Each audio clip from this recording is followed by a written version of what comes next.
AFC নারী Asian কাপে অভিষেকের অপেক্ষায় বাংলাদেশ নারী ফুটবল দল প্রথমবারের মতো মহাদেশীয় এই আসরে জায়গা করে নেওয়ায় বাড়তি রোমাঞ্চ কাজ করছে ফুটবলারদের মধ্যে। টুর্নামেন্টে লাল সবুজের মেয়েরা জানান দিতে চান নিজেদের সক্ষমতার, যার জন্য চাই পর্যাপ্ত প্রস্তুতি। আর নিখুঁত প্রস্তুতির প্রথম শর্ত একটি আদর্শ মাঠ, সেখানেই অনন্য আয়োজক অস্ট্রেলিয়া।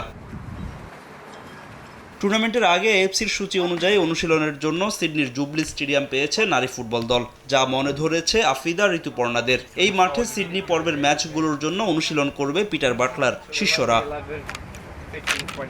সিডনির বৈরী আবহাওয়ার কারণে অনুশীলনে বেগ পেতে হয়েছে নারী দলকে। তার মাঝে প্রায় ১.৫ ঘন্টার অনুশীলনে নিজেদের ঝালিয়ে নিয়েছেন ঋতুপর্ণা আনিকারা। এর আগে অস্ট্রেলিয়ার ওমেন্স এ লিগের শক্তিশালী দল ওয়েস্টার্ন সিডনি ওয়ান্ডারার্সের বিপক্ষে ক্লোজ ডোর ম্যাচ খেলেছে নারী ফুটবল দল। আর এই ম্যাচের ফলাফল নিয়ে সন্তুষ্ট কোচিং প্যানেল।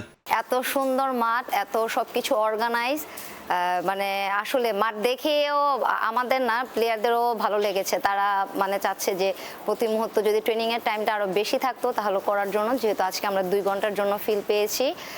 সবকিছু ওভারঅল ওকে, আইসের জন্য সবকিছু ঠিক আছে, ওয়াটারের জন্য সবকিছু রেডি, মানে মাঠে আসতেছি জিনিসগুলো ক্যারি করে ফিল্ডে নেমে যাচ্ছি।